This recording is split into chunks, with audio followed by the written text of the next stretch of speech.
আসসালামু আলাইকুম। এই যে এটা খেজুরের ঝোলা গুড়। এটা অনেকটা ৩ রকমের হয় বলতে গেলে, বা অনেকেই বলে ২ রকম। ৩ রকমের, যেটা ধরেন একদমই লিকুইড হবে।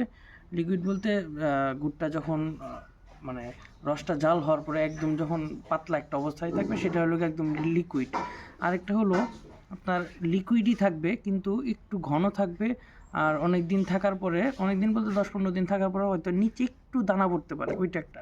আরেকটা হলো এই যে যেটা দেখতেছেন একদম দানা, আপনার হলো বা আপনি রুটি দিয়ে খেতে পারবেন, বা বাচ্চাদের যখন বাচ্চারাই হয় একটু ৩-৪ বছরের বাচ্চা বা ২ বছরের বাচ্চাদেরকে খাওয়ানোর জন্য রুটি দিয়ে একদম মজাদার এই ঝোলাটা।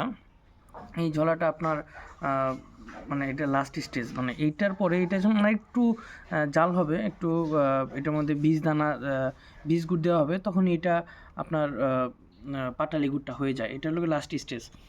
এই ৩ ধরনের আপনার ঝোলা গুড়টা হয়। আপনারা এটা অর্ডার করতে পারেন, এইটা বা ঝোলা যে কোনোটা, ৩টার যে কোনো একটা। ধন্যবাদ।